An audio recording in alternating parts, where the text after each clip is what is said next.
I think that's a great segue. That there's an opportunity for us all to find a way to get better. So I'm going to introduce folks now to the 10x portal, which is a website that we've created to give you tools to engage in this conversation.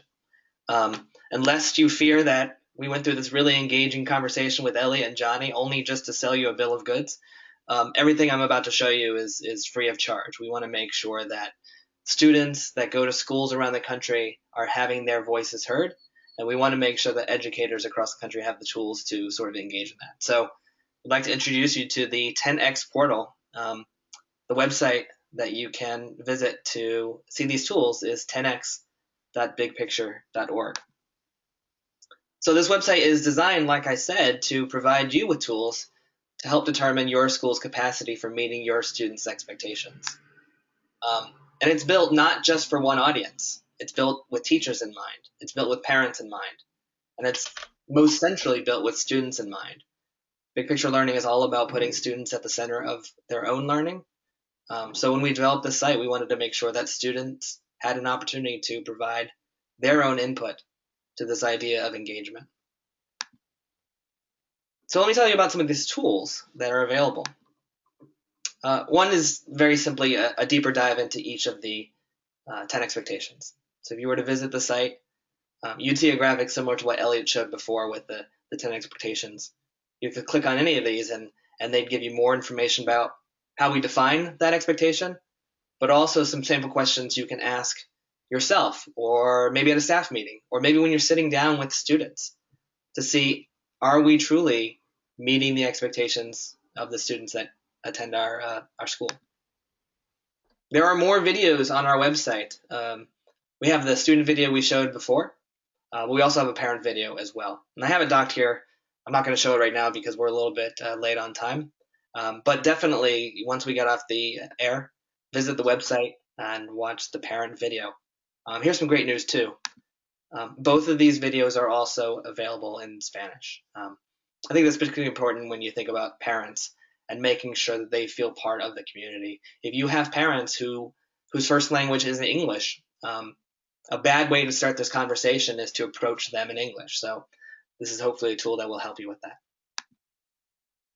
We've developed some rubrics. So as Elliot was proceeding through the slides, you might have seen some questions next to each of the expectations, which ask sort of, kind of a more negative version of an expectation, like relationships. I'd say the bad side of that coin is, do students feel like they're just another face in your classroom? But the good side of that coin is, do students have teachers who genuinely know about their interests and their talents? This is an opportunity for you at your school to check this.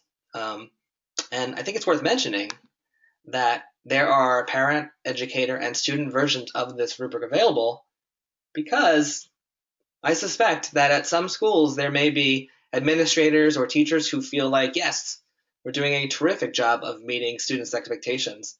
But when you ask students the same questions, it's possible you get a different result. I think it's worth checking the different perspectives on these questions.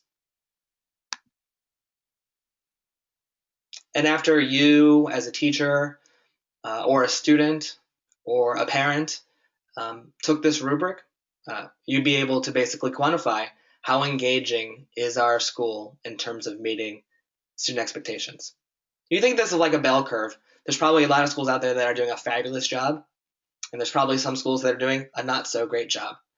I suspect the majority of the schools out there actually do quite well meeting some of the expectations and maybe are falling down on some of the others. So it's not just holistically are we meeting students' expectations, but just because we're doing a good job of getting students an opportunity to play, are we also being authentic in that exercise? Play is a great thing, but if play isn't relevant to students' interests, it doesn't necessarily meet the authenticity expectation. So something to check. Now here's the interesting thing. We've taken this rubric, we've taken these questions, and we've taken the video we showed you before, and thanks to a really cool tool called Zaption, we've embedded the questions into the video itself. So you could actually administer the rubric as a survey at your school. So for instance, as this video plays, Once we reach the idea of relationships as an expectation, the video pauses and gives students an opportunity to share whether their school actually meets that expectation. So my teachers helped me form relationships with adults and peers who might serve as models and mentors. If you have students sit down and take the survey, you get a sense of whether they strongly agree, whether they agree, whether they disagree, or whether they strongly disagree. And you can see from the bottom of the screen, there are stops along the way for each of these expectations. I'll talk in a minute why we think that's important and the utility in something like this. So here are some next steps. So we talked to you today. Your next step is to go to the portal, look at the tools, see which ones you want to use. But what are the steps that happen after that? The first step is we want you to lend your voice to this conversation. We would love for you to go and take the survey online to help us foster a more national dialogue on student engagement. And there are 3 surveys. If you're a teacher, you'd go to the teacher survey. If you wanted to reach out to your parents and say, we want your perspective on how engaging our school is, there's a link for them as well. And then there's a link for the students, which is the one I mentioned. And this is where we see the real first opportunity to kind of raise up this conversation. So we have a challenge for you on the line today. We want you to plan a day to have your students take this survey. And once you have that day planned, reach out to us. Tell us when it's going to be. And either Elliot or myself or any of the other big picture staff that are really passionate about this issue may be able to Skype in and give a quick talk to your students and your staff about why we think these things are important. But for your purposes, if you have students and parents and educators take these surveys, it enables us to give you some information about whether you're seeing engagement grow over time. It's not uncommon in a big picture school for students to come in disengaged. If they're coming from learning environments where they weren't made part of their learning, they were disengaged from education.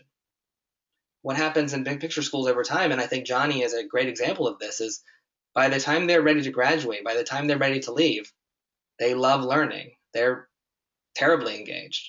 So if you have freshmen and sophomores and seniors and juniors sit down and take the survey, we'd be able to show you some information about whether you're seeing engagement grow over time. Once we get enough schools to do this, we'll be able to illustrate how your school is performing against a national sample. Is your school as truly as engaging as you think? Is it just average? God forbid, it's poor. But that's important for you to know, so you can make improvements and say, well, maybe we do need to focus more on student expectations. And as I mentioned before, I think it's also useful for you to get some information about whether your perceptions of meeting student expectations are aligned across parents, across students, across teachers. All right, so here's step 2. We want to hear your story. If you believe that your school is doing a great job of meeting these student expectations, share it with the world. Go on Twitter and tweet about your school and how you're meeting one of the expectations, 7 of the expectations, 4 of them, 10 of them. And if you do that, please use the hashtag 10expectations. 3, if you feel like your school isn't meeting expectations, it's time to change your path. And quite frankly, that's what we're here for. Elliot mentioned we've been doing this work for 21 years now. We have a lot of expertise in it. So if you'd like to engage us in conversations about professional development, school design, how to get your students and your school on a path toward engagement, that's what we do. I'm going to give you our contact information at the end of the presentation, which is coming up here soon. So if you'd like to do work with us, please let us know. And then finally, learn more. The end of the video we showed you before has a website called Leaving to Learn, which you should visit. And Elliot a few times has referenced a book that he has written with Charlie Mochikowski called Leaving to Learn, which is all about this stuff. Why it's important for students to go outside of the school to learn. The wealth of knowledge that's available outside of the walls of the classroom, and why we should be embracing that and not discouraging it.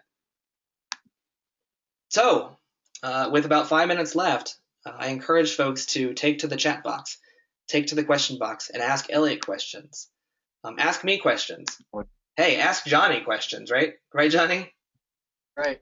All right, so I'm going to leave our contact information up on the screen, and at that same time, I will facilitate any questions folks want to pose.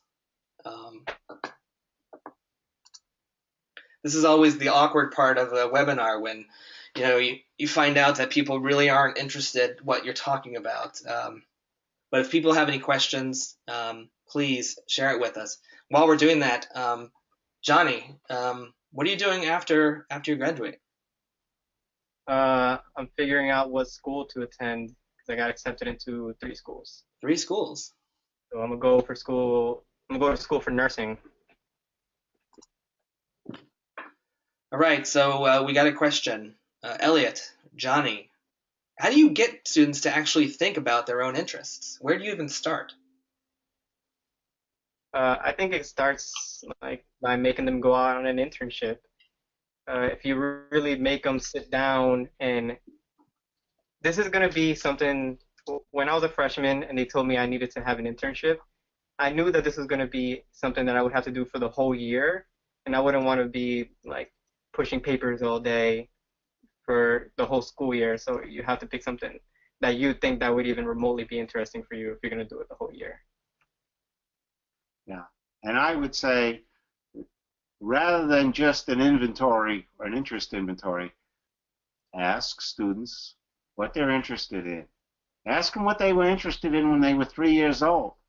Ask their parents what they thought their children were interested in. And there's research out there, lots of it, that says by the time a child is 3 years old, they've already identified interests, objects of their interests, and people that they want to learn from around those interests. This is a biological part of who we are. And it's very, very easy to tap into that.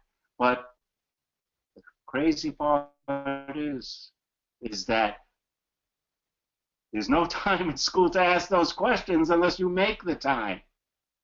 All right? And that's the power of this. Just make the time to ask the question. What are you interested in?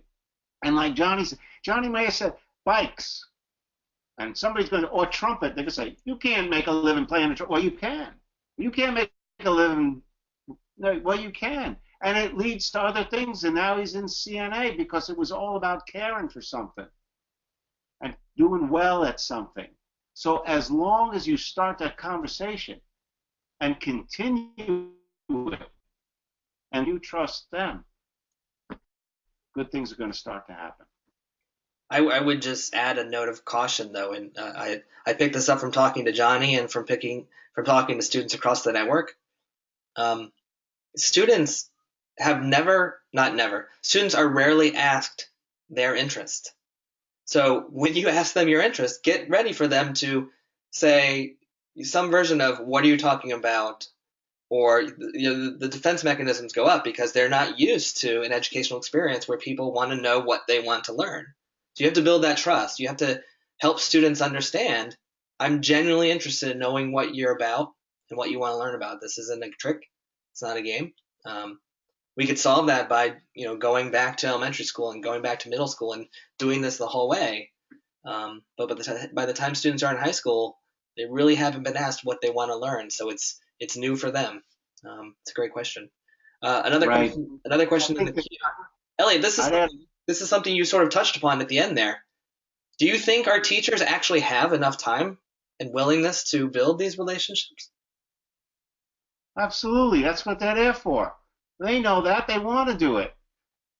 The culture, to get back to that last part of that question, the culture of the school is so important that students know that when you ask that question, you mean it and you're going to act on it. And it's the same thing. There is enough time to do these things. The school culture's got to change. Do you need to put in an advisory system? Do you need to put in the time of day to do that? How do you go about that? Can you do that within your own classroom, your own content and subject area? Absolutely. You can do all of that. Then you have to act on it. That's the culture. You have to change that. And that's the part. When students see that that part has changed, that you really can care and take the time to do that, all of a sudden things change.